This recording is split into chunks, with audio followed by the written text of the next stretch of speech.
on arrive au centre de Daniel, le chapitre 7, qui est la grande vision centrale. Il va falloir qu'on explique ça. Je vous avais dit que ça partait dans tous les sens et qu'on était dans un film d'horreur. Ça va continuer, sauf que c'est hyper compliqué. En fait, c'est très simple. Tout ce qu'il y a de bizarre et d'effrayant dans l'Apocalypse vient de ce chapitre. Alors, juste une indication pour pas que vous soyez complètement perdus, il y aura 4 monstres qui vont arriver. Il y aura d'abord un lion, qui va symboliser l'Empire babylonien, suivi d'un ours vorace, qui va symboliser l'Empire Mède, suivi d'une panthère, et là, cette fois-ci, ce sera l'Empire perse, et une 4e bête immonde. Et ça, ce sera l'hellénisme, l'empire issu d'Alexandre le Grand. Est-ce que vous vous en souvenez, on avait déjà parlé des grandes étapes de cette valse des empires que le peuple juif en exil va devoir successivement traverser. Donc on est en train de vous dépeindre toute la fresque historique qui va arriver. Et au milieu de tout ça, vous aurez, je ne spoile pas, Daniel chapitre 7. La première année du règne de Balthazar, roi de Babylone, Daniel eut sur son lit un songe et des visions dans son esprit. Alors il mit le songe par écrit. Début du récit. Daniel prit la parole et dit : « Au cours de la nuit, dans ma vision, je regardais. Les 4 vents du ciel soulevaient la grande mer. 4 bêtes énormes sortirent de la mer, chacune différente des autres. La première ressemblait à un lion et elle avait des ailes d'aigle. Tandis que je la regardais, ses ailes lui furent arrachées et elle fut soulevée de terre et dressée sur ses pieds comme un homme, et un cœur d'homme lui fut donné.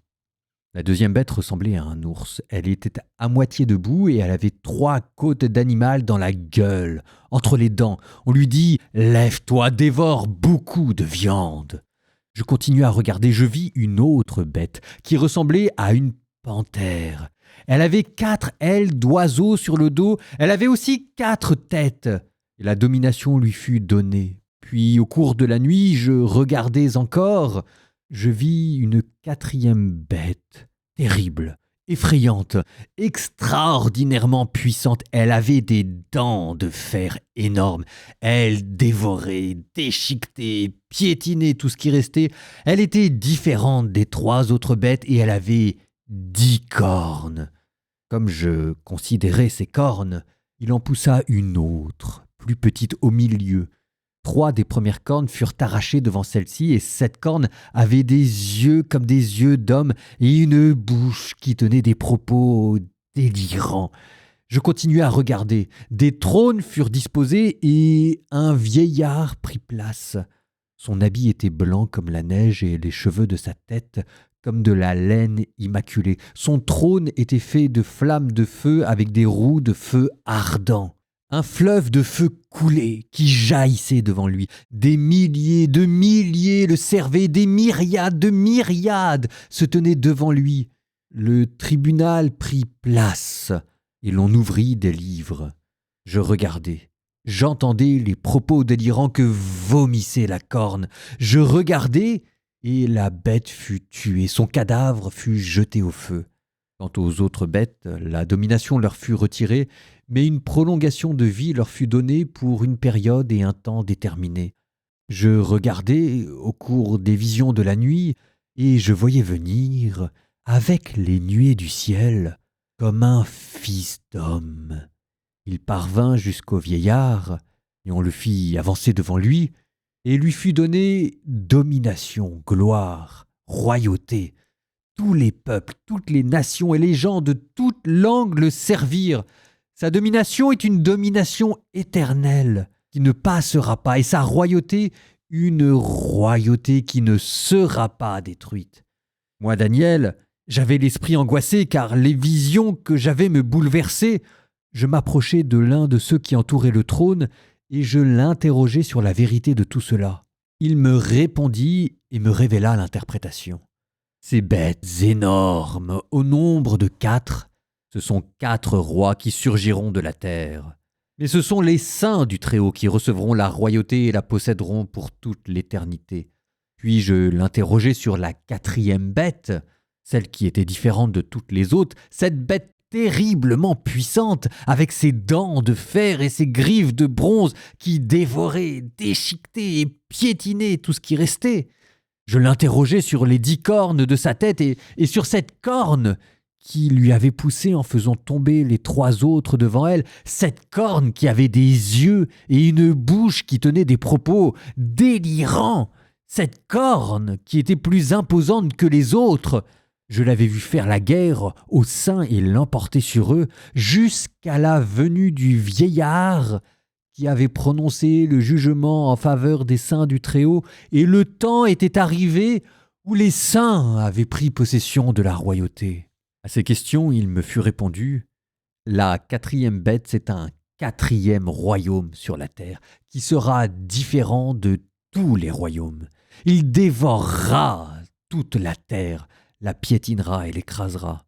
Les 10 cornes, ce sont 10 rois qui surgiront de ce royaume-là. Un autre roi surgira ensuite, il sera différent des précédents et il renversera 3 rois.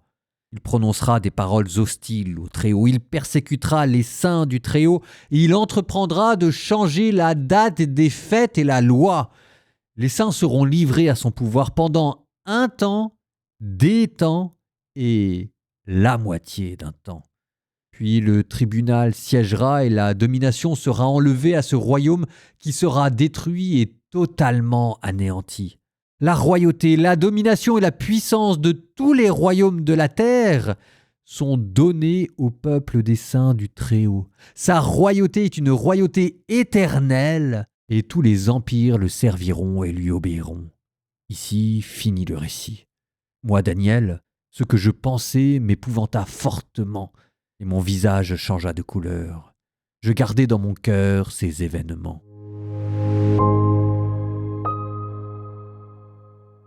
Alors évidemment, vous pensez bien qu'à travers tous ces détails, les 4 visages, les 3 côtes, les différentes cornes, on ne sait plus à reconnaître des allusions à tel ou tel roi, tel ou tel empereur.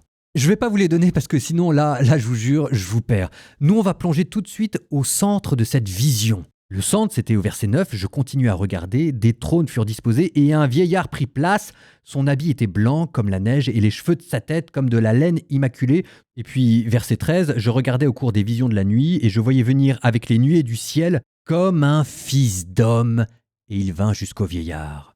Bon, tous ces termes, c'est là où il faut à nouveau sortir Ézéchiel. Parce qu'on les a déjà vus toujours lors de cette grande vision inaugurale, le chariot divin, parce que sur le chariot, vous aviez l'ancien des jours, et on le décrivait de la même manière, et le terme de fils d'homme était déjà apparu dans ce chapitre. Donc au centre de cette vision, vous avez le chariot divin qui normalement est porté par nos 4 tétramorphes. Sauf que là, on a le sentiment de les voir comme de loin. Du coup, c'est normal qu'on n'ait pas tous les détails qu'on avait dans Ézéchiel. Il est vu de loin. C'est comme si c'était caché à l'arrière-fond de la scène parce que le devant de la scène, lui, est pris par une autre vision extraordinaire et extraordinairement effrayante de ces 4 monstres. Et c'est eux qui occupent le devant de la scène. Alors, ces 4 monstres, ils sont associés à des empires qui vont régner, qui vont se faire la guerre à coups de cornes, de visages, etc. Maintenant, regardez comment ils sont décrits. Le premier monstre est un lion avec des ailes d'aigle. Et on lui donne un cœur d'homme. Alors évidemment, on pense tout de suite à Nabuchodonosor qui s'était transformé en animal. Vous voyez comment est-ce que les chapitres se suivent et s'appellent les uns avec les autres. N'empêche que un lion, un aigle, un homme, ça me fait penser aussi au tétramorphe d'Ézéchiel. Le deuxième monstre, lui, est un ours qui mange de la viande. Un ours, c'est pas carnivore. En fait, mes notes de bas de page me disent que dans la Bible, l'ours est associé au lion. Le troisième monstre, notre panthère, elle a encore des ailes. Tiens, et elle a... Tenez-vous bien, elle a 4 faces tétramorphes. Il manque plus que le bœuf, hein. Ça tombe bien, vous avez une 4e bête qui a des cornes. Et dans la Bible, quelle bête est symbole de la puissance à travers ses cornes ? Si jamais c'est pas le taureau, c'est ça l'image du veau d'or. C'est le symbole de la puissance, le buffle qui donne de la corne. Alors, mes notes de bas de page me disent que, à nouveau, ces 10 cornes correspondent à 10 rois successifs. Oui, c'est vrai, on aura l'occasion d'en reparler, mais on interprète la Bible d'abord à partir de la Bible. Donc avant que ça nous fasse penser à des rois historiques, ça fait d'abord penser à la vision d'Ézéchiel. C'est toujours la même vision. Les 4 vivants, les 4 chérubins, sauf que là, ce sont des chérubins démoniaques. Ce sont des démons. Bon, alors vous allez me dire, bon, bah d'accord, hein, enfin, il fallait bien les décrire d'une manière ou d'une autre.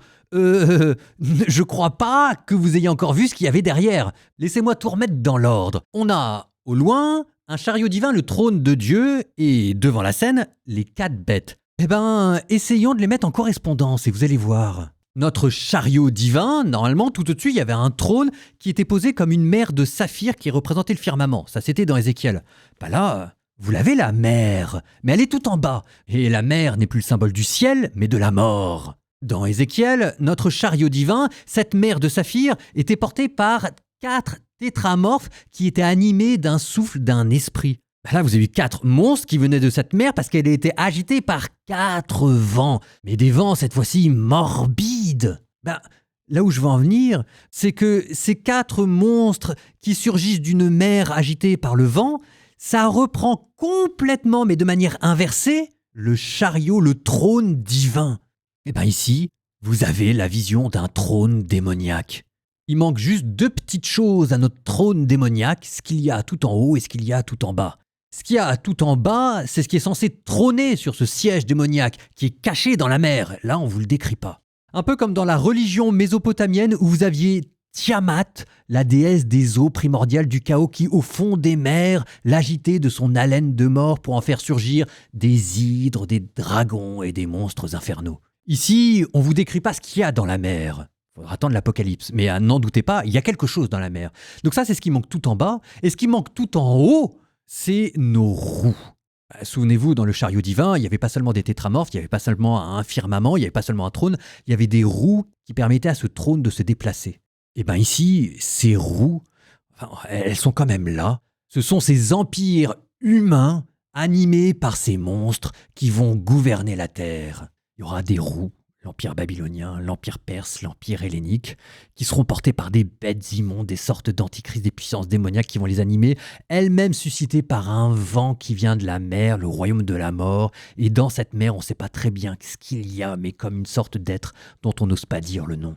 Voilà ce que cette vision, en creusant le sens de notre toute première vision, vous vous souvenez, cette statue avec 4 métaux, quand on creuse de vision en vision, voilà ce qu'on découvre à travers elle. Il n'y a pas seulement un trône divin et un chariot mystique, il y a aussi dans le monde un trône démoniaque, un trône qui agit dans le monde à travers des empires idolâtres et orgueilleux.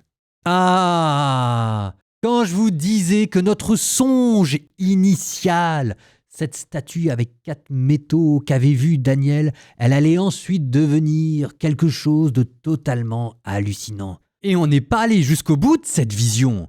On va en reparler, parce qu'on n'a pas encore tout dit, des rapports entre le Fils de l'homme, de ses mondes, de ses bêtes, etc. Le livre de Daniel n'est pas fini. En attendant, il est temps de retourner à notre prière, parce qu'on n'a pas terminé cette prière des 3 jeunes gens dans la fournaise. On continue. Au nom du Père et du Fils et du Saint-Esprit. Amen.